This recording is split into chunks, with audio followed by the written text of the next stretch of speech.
June 21, 1944, 14,000 feet above the black expanse of the Philippine Sea. The rhythmic drone of two Sakai engines is a lullaby of survival. Inside the cramped cockpit of his Mitsubishi G4M bomber, Lieutenant Kenji Tanaka allows himself a moment of relief. The fires on Saipan are a dwindling memory on the horizon behind them, a mission accomplished. Now, only the long, dark flight back to their base on Guam remains.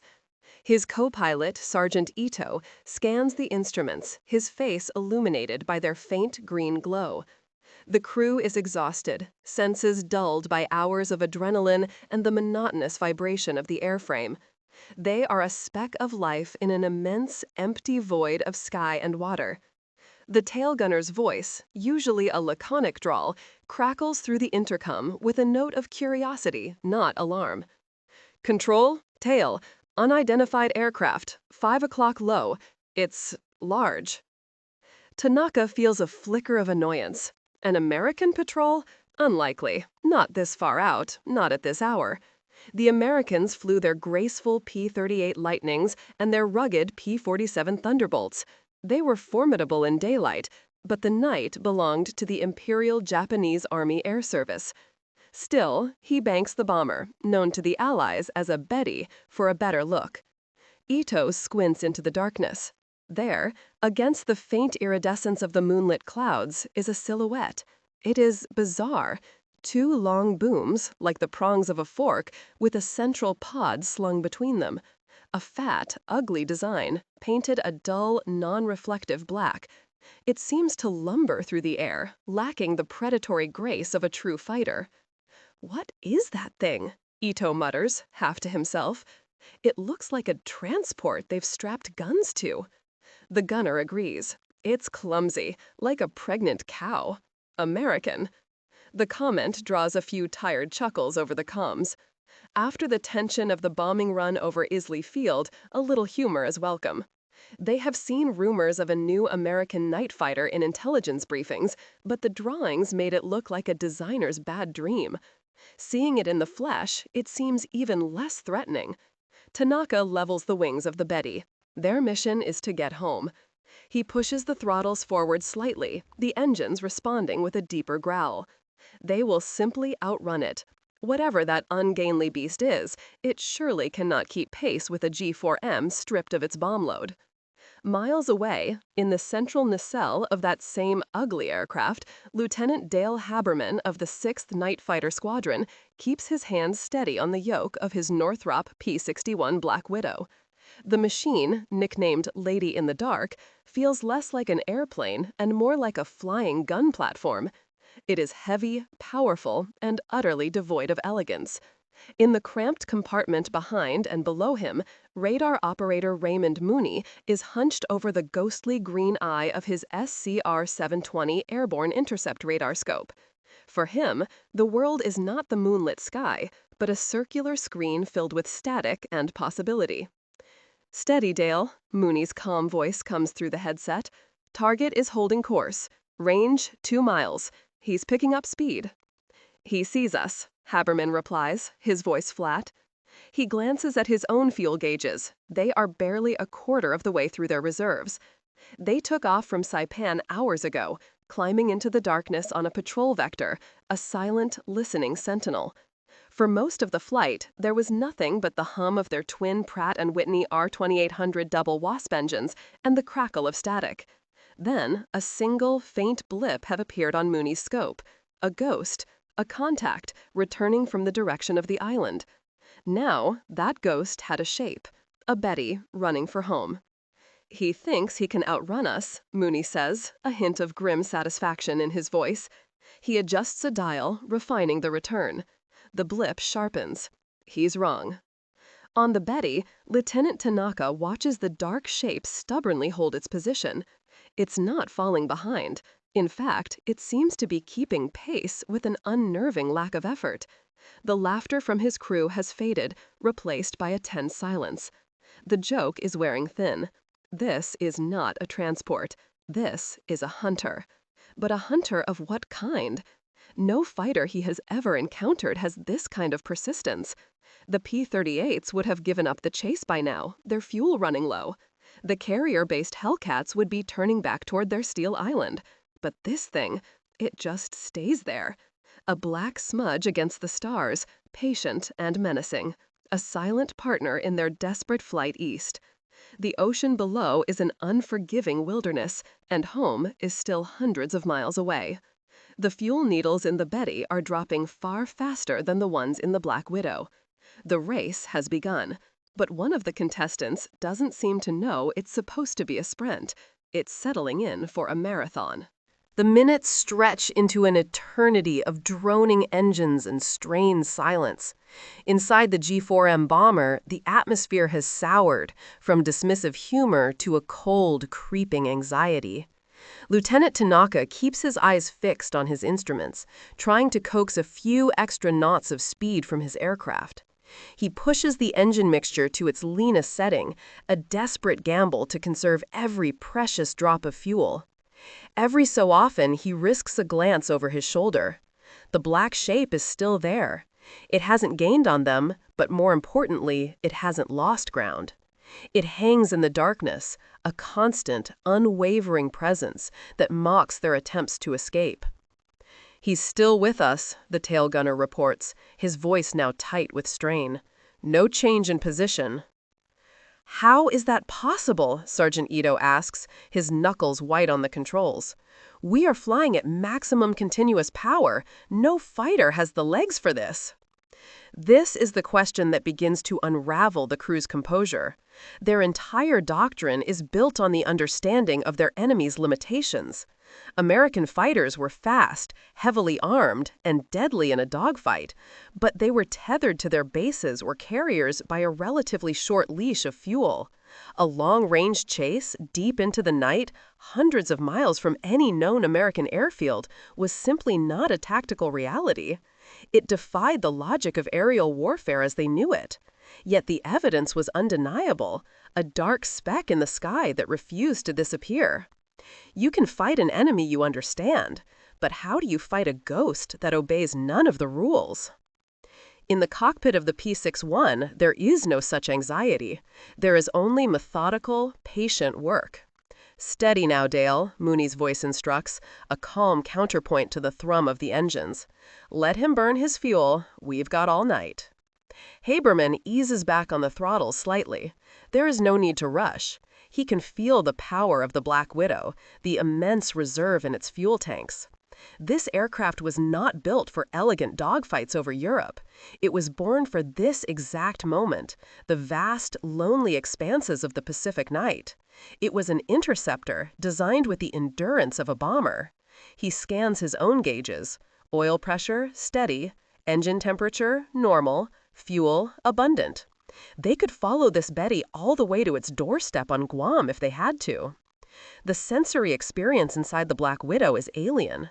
Haberman sits high in the forward cockpit, surrounded by plexiglass. Behind him, the gunner occupies a separate greenhouse canopy, controlling the 450 caliber machine guns in the remote-controlled dorsal turret. And tucked away in the darkness of the fuselage below is Mooney, the ghost tamer, his reality confined to the dancing electrons on his radar scope. He is blind to the sky, but sees everything. "He's starting to weave," Mooney reports. "Gentle S-turns. He's getting nervous. He wants to see if we'll follow." Haberman mirrors the Betty's shallow turns with practiced ease. The P-61, for all its bulk, is surprisingly responsive. It feels solid, dependable. The Betty's crew sees the hulking shadow mimic their every move, a perfect, predatory dance in the dark. The realization dawns on Tanaka. This isn't a chase. It's a cattle drive. They are being herded. The American pilot is toying with them, letting them exhaust themselves, letting the terrifying distance from home sink into their bones. The laughter is a distant, bitter memory now. In its place is a chilling certainty. Their enemy is not just following them, it is waiting. The Pacific Ocean below is no longer just a vast, dark expanse. It is their grave, waiting for them to run out of fuel and fall. The only question is when. Tanaka grabs his microphone. "All gunners, check your weapons. Be ready." Acknowledgement clicks come back over the intercom. There's a new sound in the bomber now, beneath the engine drone. It's the quiet, metallic sound of charging handles being pulled, of ammunition belts being checked. The feeling of being hunted has given way to the grim certainty of a coming fight. The thread of their composure, stretched thin by the long pursuit, is beginning to fray.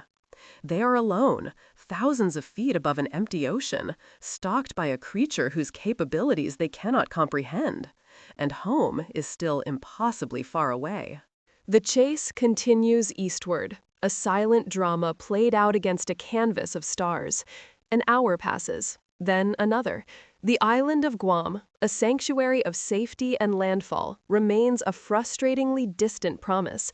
For the crew of the Mitsubishi G4M, the tyranny of distance has become a palpable entity, a third combatant in this fight. Lieutenant Tanaka watches the fuel gauges with a feeling of cold dread. The needles have fallen past the halfway mark, then past the 1/3 mark. They are now committed. Even if their pursuer were to vanish, they would be hard-pressed to make it back to their airfield. There is no turning back. There is only the desperate hope that they can outlast the shadow that tails them. The psychological toll is immense. Every creak of the airframe, every flicker of a gauge, sends a jolt of fear through the crew. The tail gunner, Sergeant Watanabe, has been staring at the black shape for so long that it seems to have burned itself onto his retinas. He sees it even when he blinks. It doesn't fire. It doesn't close in. It just waits. This passivity is more terrifying than an open attack. It speaks of a confidence, an utter certainty of the outcome that is deeply unnerving. He imagines the American crew, calm and collected, perhaps drinking coffee as they watch his bomber slowly bleed its lifeblood of fuel into the night sky. Tanaka knows he must do something. A straight flight to base is a death sentence. He needs to force the issue, to make his opponent reveal his intentions. "I am going to descend," he announces over the intercom. "We will try to lose him in the cloud cover below." He eases the yoke forward, and the Betty begins a shallow dive, leaving the crisp, clear air of 14,000 feet for the turbulent cloud banks hovering a few thousand feet above the waves. The aircraft shudders as it enters the swirling vapor, the world outside the cockpit dissolving into a blind, gray miasma. For a moment, there is a surge of hope. In the clouds, they are invisible. Inside the P-61, Mooney sees the target's blip on his scope begin to drop in altitude. "He's diving, Dale, heading for that cloud layer at 10,000. "I see it," Haberman replies. He doesn't hesitate, pushing the Widow's nose down to follow. This is a game he is well prepared for. While the Japanese pilot is now flying blind, hoping to have shaken his pursuer, the crew of the P-61 can still see him perfectly. For them, the Betty is a glowing green point of light, its altitude, speed, and heading as clear as if it were a sunny afternoon. The clouds that offer the Japanese crew a fragile sense of security are, to the Black Widow, completely irrelevant. Haberman guides the P-61 into the same cloud bank, the aircraft buffeted by the unstable air. His eyes are glued to his instruments, flying solely by their artificial horizon and directional gyro. The world outside is a gray nothing. You feel the immense speed, the tons of metal hurtling through the vapor, but you cannot see a thing. This is where a pilot's trust in his machine and in his crew becomes absolute. "Talk to me, Ray," Haberman says, his voice a low rumble. "Still have him," Mooney replies, his tone unwavering. He's leveling off at 9,000. He's turned 10 degrees to starboard. Range, 1 mile. He thinks he lost us, Dale. He thinks he's home free. Aboard the Betty, a fragile sense of relief settles over the crew. They have been in the clouds for 10 minutes, flying a weaving, erratic course. Surely, no one could have followed them through this. Tanaka risks a slight climb, popping out of the top of the cloud layer into the clear moonlight once more. His heart sinks. There it is, the black, twin-boomed Predator, emerging from the clouds a moment later, perfectly positioned off their tail, as if it had been attached by a physical tow rope. The hope that had flickered within the Japanese crew is brutally extinguished. A wave of despair washes over Tanaka. This is not an airplane they are fighting. It is a demon. It has supernatural eyes. The futility of their situation is now absolute.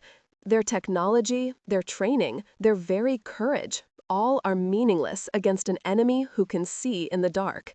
The vast Pacific, which had once seemed like a protective shield, now feels like the walls of a cage, and the Black Widow is the patient jailer, holding the only key.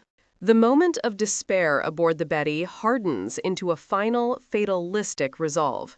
Lieutenant Tanaka realizes there is no escape. The game of endurance is lost. The game of stealth is lost. All that remains is the final, desperate act of defiance. He can no longer dictate the terms of the engagement, but he can choose the moment of its violent conclusion. He will force his pursuer to fight, to risk damage, to prove its mettle in a clash of arms rather than a war of attrition. The fuel gauges are now deep in the red. The engines are sputtering intermittently. Their time is measured in minutes. All gunners, Tanaka's voice is sharp, cutting through the weary tension. Prepare to engage. On my command, I will cut speed and begin a hard turn to port. Watanabe, you will have the first shot. Make it count. He can hear the clicks of acknowledgement, the grim finality in the sounds. They will turn and face the beast that has stalked them through the night. In the P-61, Ray Mooney sees the change instantly. The steady green blip on his scope, the one he has watched for hours, suddenly decelerates. He's slowing, Dale. He's braking. He's going to fight. About time, Haberman mutters. His knuckles are white on the controls, his body thrumming with adrenaline that has been held in check for the entire, agonizingly long pursuit. The hunter's patience is about to be rewarded. Closing to attack range, arm the cannons. A flip of a switch and a small red light illuminates on his instrument panel. The four 20mm Hispano M2 cannons nestled in the belly of the Black Widow are now live.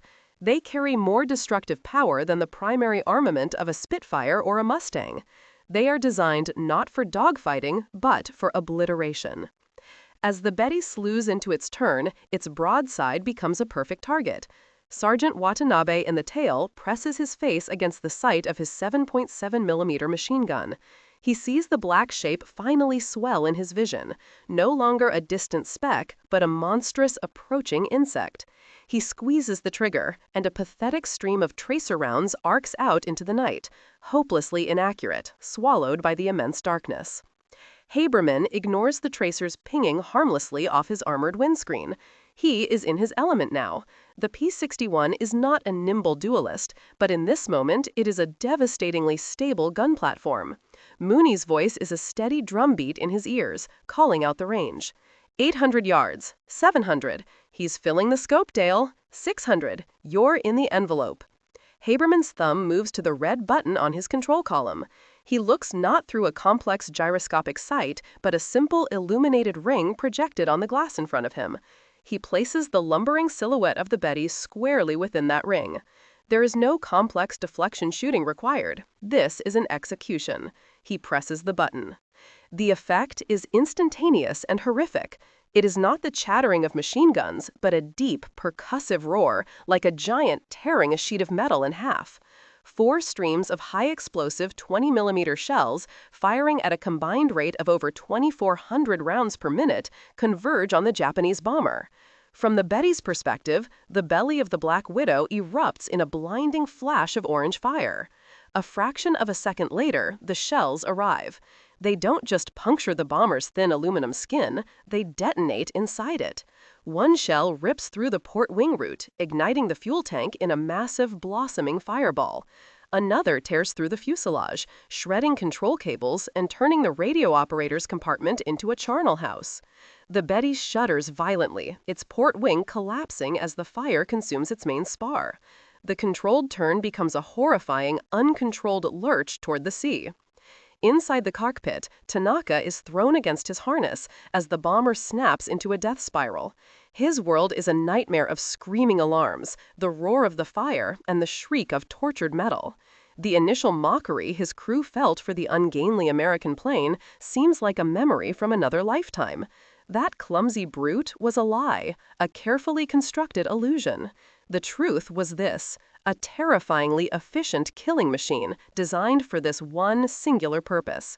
It was a nocturnal predator, and they had willingly wandered into its web.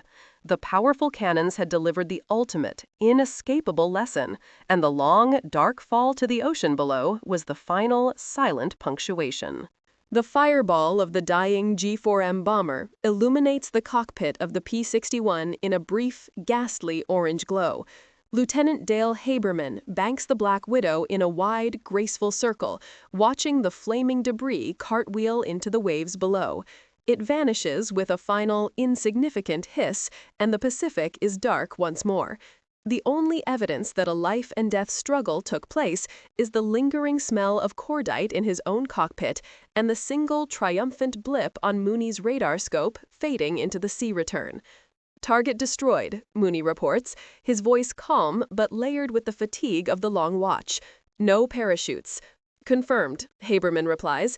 He levels the wings and turns the nose of the Lady in the Dark west, back toward Saipan. The fuel gauges, which had barely seemed to move during the hours-long chase, now show them with more than enough to get home with a comfortable reserve. The quiet hum of the double wasp engines is the only sound. The hunt is over. The long flight home is a time for decompression. The adrenaline recedes, leaving a hollow ache of exhaustion. You sit in the dark, suspended between the stars and the sea, and contemplate the strange, detached reality of your work. You are a new kind of warrior, fighting not with your eyes, but with radio waves. Your enemy is not a man in a cockpit, but a point of light on a cathode ray tube.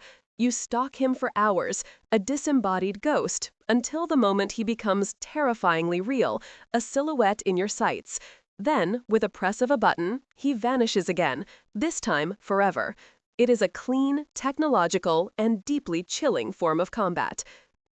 This scene, played out in the lonely skies between Saipan and Guam, was not an isolated incident. It was the beginning of a legend. Across the Pacific theater, from the jungles of New Guinea to the shores of the Philippines, the P-61 Black Widow began to write its own dark chapter in the air war. Crews from the 419th Night Fighter Squadron, the 548th, and others began to replicate Haberman and Mooney's success. Japanese bomber and reconnaissance crews, who had once flown with near impunity under the cloak of darkness, now found the night sky a place of terror. The stories and rumors that spread among Japanese airmen were not of a conventional fighter.